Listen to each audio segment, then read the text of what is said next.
अस्सलाम वालेकुम ACCA students, कैसे हैं आप सब लोग। जैसा कि हमने एसीसीए की बुक F3 स्टार्ट की थी और हमने इसके पहले 4 चैप्टर्स कंप्लीट कर लिए थे। आज की वीडियो में हम करेंगे chapter number 4 recording financial accounting information के क्वेश्चंस की प्रैक्टिस करेंगे। ठीक हो गया। इससे आप लोगों को एक आइडिया हो जाएगा कि एग्जाम में क्वेश्चन किस टाइप के आते हैं, कैसे आते हैं। ठीक हो गया। तो चलिए स्टार्ट करते हैं। सबसे पहला क्वेश्चन है, what is the correct and chronological sequence of the accounting cycle and flow of information. के इस क्वेश्चन का मतलब क्या है कि जब भी कोई ट्रांजैक्शन होती है बिजनेस में तो उसको रिकॉर्ड कैसे किस सीक्वेंस में किया जाता है। हमने सीक्वेंस पढ़ा था इसका। तो पहले पढ़ते हैं, इसके ऑप्शन पढ़ते हैं। ऑप्शन नंबर ए में आता है लेजर्स। तो क्या हम इसको पहले लेजर में रिकॉर्ड करते हैं किसी भी ट्रांजैक्शन को? नहीं, ये तो तीसरा स्टेप था हमारे पास लेजर। ये कौन सा था? तीसरा स्टेप था। फिर बुक्स ऑफ प्राइम एंट्री, नहीं, बुक्स ऑफ प्राइम एंट्री भी दूसरा स्टेप था। फिर आता है source document. Source document, yes, ये पहला स्टेप सोर्स डॉक्यूमेंट था।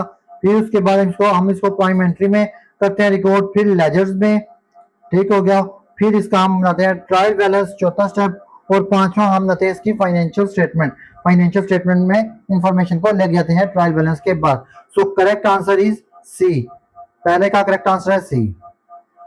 देन second MCQ है, which of the following document is sent by a supplier to a customer to request payment for goods supplied on credit।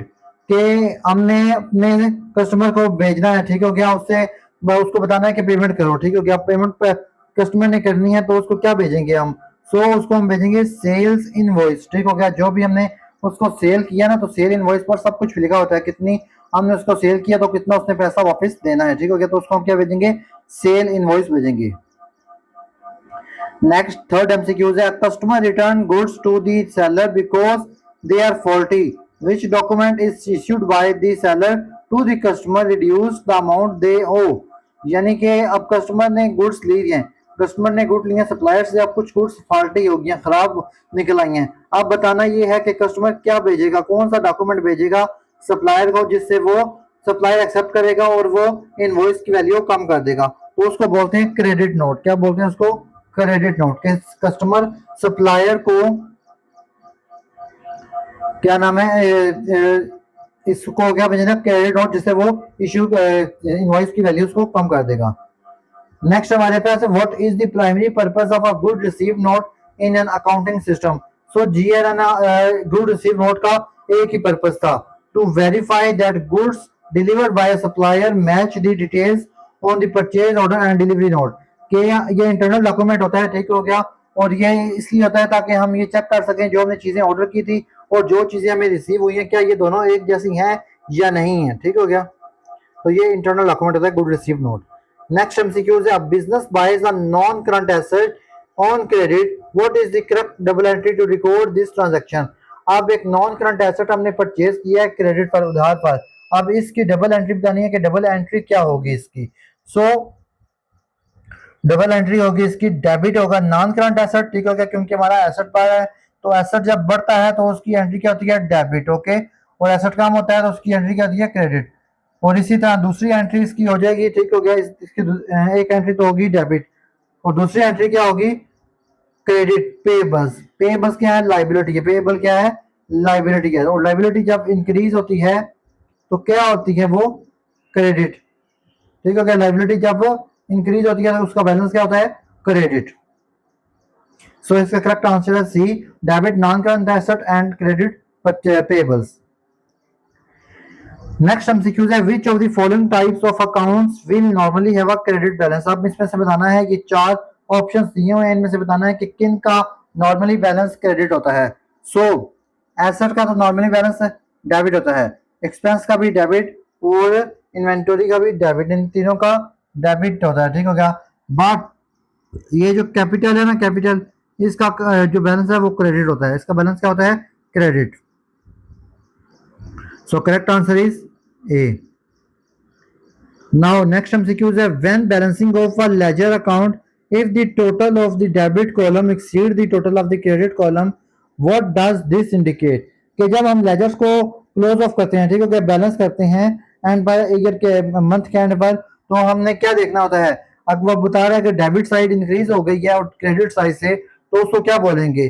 तो उसको बोलेंगे कि जो भी साइड इंक्रीज है तो उस अकाउंट का बैलेंस वही है। मतलब अगर डेबिट साइड इंक्रीज है तो वो क्या बताया, उसको क्या बोलेंगे कि डेबिट कॉलम है, ठीक हो गया। So the amount account is has a debit balance, so the account has a debit balance, इसको ये बोलेंगे कि अकाउंट का बैलेंस डेबिट है। अगर क्रेडिट साइड एक्सीड होती है, ठीक है, कि क्रेडिट साइड का बैलेंस इंक्रीज होता है, इससे ज्यादा होता है डेबिट साइड से, तो करेक्ट ऑप्शन ए होता है, ठीक हो गया।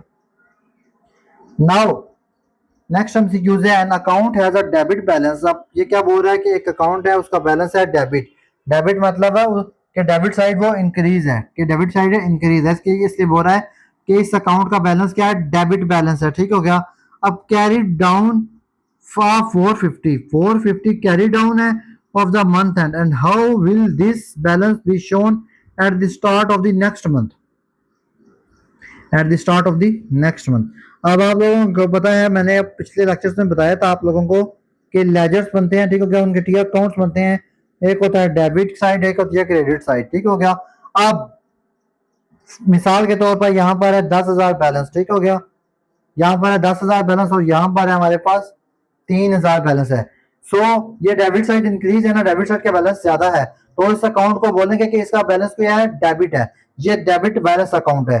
बट अब इसको बैलेंस करने के लिए हमने इस साइड पर कैरी डाउन लिख के 7,000 लिख देना है और दोनों तरफ इस अकाउंट को इक्वल कर देना है, टोटल इनका बैलेंस इक्वल कर देना है।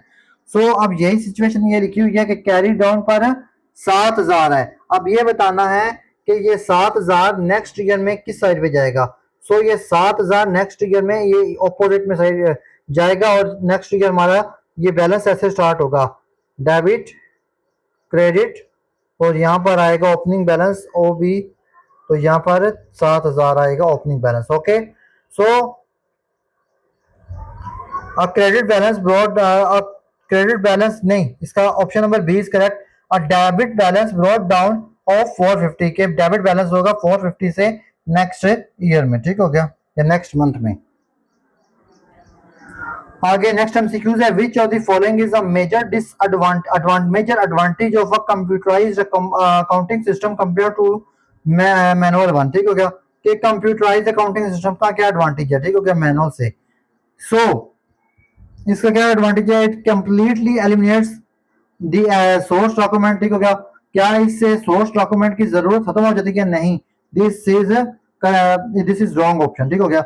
Then it ensures that human error in the data entry is impossible, कि डेटा एंट्री में कोई एरर है तो ये इसको इंश्योर करे कि कोई भी डेटा एंट्री में एरर ना हो, ह्यूमन एरर ना हो, नहीं ये भी नहीं है, ये भी ऑप्शन नहीं है। Data is entered only once and update multiple related account automatically, कि हमने अकाउंट में यानी कि ये कंप्यूटराइज अकाउंटिंग सिस्टम में हमने एक दफा डाटा को इनपुट करना है और वो ऑटोमेटिकली वक्त के साथ साथ अपडेट होता जाएगा। तो करेक्ट ऑप्शन इसका ये सी है कि हमें सिर्फ एक दफा ये अकाउंट बना देना है, कैपिटल का अकाउंट, लाइबिलिटी का account, supplier account, customer account हमने बना देना है, और जैसे जैसे हम उनकी ट्रांजेक्शन करते जाएंगे तो वो अकाउंट खुद ब खुद ऑटोमेटिकली अपडेट होते जाएंगे, हमें उसको मैनुअली एंट्री करने की जरूरत नहीं है और ना ही उससे कुछ होगा, ठीक हो गया। नेक्स्ट एमसीक्यूज है, which of book of prime entry is used to record the credit sales for a period, कि कौन से बुक क्रेडिट सेल्स के लिए यूज होती है, सो उसको बोलते हैं सेल्स डे बुक, क्या बोलते हैं, sales day book. Next MCQs है, which source document is typically used to record the details of goods returned by a customer in the sales return day book, कौन सा डॉक्यूमेंट यूज होगा या customer ने goods return कर दिए, ठीक हो गया, तो कौन सा डॉक्यूमेंट यूज होगा। सो उसको बोलेंगे copy of credit note issue to the customer, customer को हमने क्रेडिट नोट इशू किया था। नेक्स्ट हमारे पास है, which of the following transaction would typically be recorded in the journal rather than a specialised book of prime entry, कि journal में कौन सी रिकॉर्डिंग आएंगी, जर्नल में कौन सी रिकॉर्डिंग आएंगी। सो जर्नल में वही रिकॉर्डिंग आती है जो पहली 5 बुक्स में 4 बुक्स में नहीं आती, ठीक हो गया। सो उनको बोलते हैं the correction of an error in the double entry, अगर कोई भी एरर आ गया डबल एंट्री में तो उसको करेक्ट करने के लिए हम एंट्री जो करते हैं तो उसको हम जर्नल में लिखते हैं। Okay, what is the purpose of a journal in a modern accounting system, अच्छा जर्नल का पर्पस क्या है, to record transactions that do not belong in any other specialised books of prime entry, जो दूसरी books of prime entry में transaction record नहीं हो सकती, उनको हम लिखते हैं जर्नल में। Okay, what is an audit trail trial in an accounting computerised accounting system? Audit trial का कंप्यूटराइज्ड अकाउंटिंग सिस्टम में ऑडिट ट्रायल क्या है?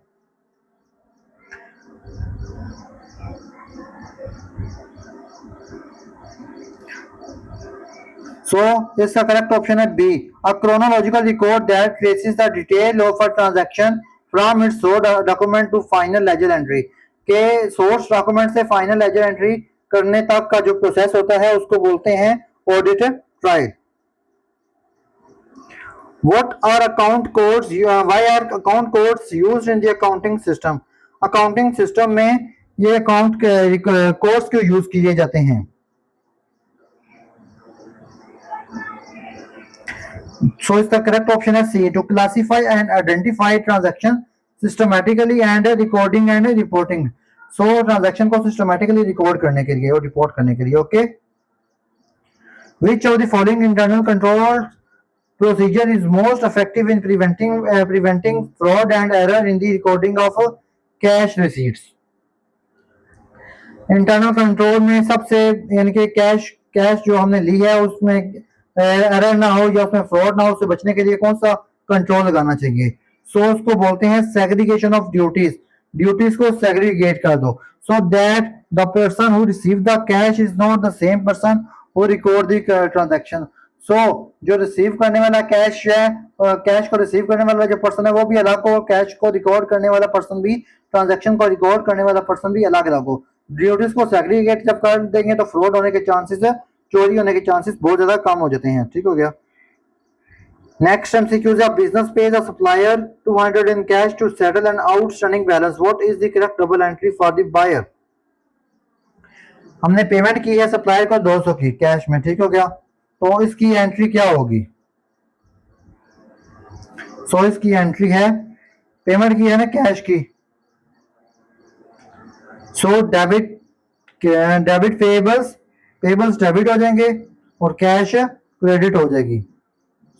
सॉरी, हाँ ये बी वाला ऑप्शन है, डेबिट पेबल्स और क्रेडिट कैश 200 से, क्योंकि कैश कम हो रही है, एसेट कम हो रहा है तो उसका बैलेंस क्या हो जाता है? क्रेडिट। इसी तरह पेबल्स लाइबिलिटी है, लाइबिलिटी कम हो रही है तो उसका बैलेंस भी डेबिट होता है। ठीक है, जब लाइबिलिटी कम होती है तो उसका बैलेंस क्या होता है? डेबिट, और जब एसेट का बैलेंस कम होता है तो उसका क्या होता है? क्रेडिट। लाइबिलिटी कम तो बैलेंस डेबिट, एसेट कम तो balance credit. Okay, at the end of the accounting period, after all transactions have been posted from the day's book to the ledger account, what is the next step to ensure the arithmetical accuracy of the double entry? Ledger में balance लाने से बाद उसके अगला step क्या होता है? सो उससे अगला स्टेप क्या होता है? लेजर में लाने के बाद ट्रायल बैलेंस बनाना। क्या बनाना? ट्रायल बैलेंस बनाना। ट्रायल बैलेंस के बाद फिर हम जाते हैं फाइनेंशियल स्टेटमेंट्स में, ये सब इंफॉर्मेशन जाती है। सो ये थे एमसीक्यूज की प्रैक्टिस हमने कर ली है आज चैप्टर नंबर 4 की। अब नेक्स्ट वीडियो में हम स्टार्ट करेंगे चैप्टर नंबर 5 और इसी तरह हम इसको बुक को कंप्लीट करते जाएंगे। ठीक हो गया, इन क्वेश्चन की प्रैक्टिस के साथ, और उसके बाद हम करेंगे किट स्टार्ट किट के भी हम उसके डिटेल में क्वेश्चन करेंगे। तो अगर आप लोगों को वीडियो अच्छी लगी हो तो प्लीज चैनल को सब्सक्राइब कीजिए एंड वीडियो को लाइक कीजिए। एंड अगर आपको कोई भी सवाल है इस टॉपिक से रिलेटेड तो प्लीज कमेंट लाजमी कीजिएगा। सो अल्लाह हाफिज, मिलते हैं नेक्स्ट वीडियो में।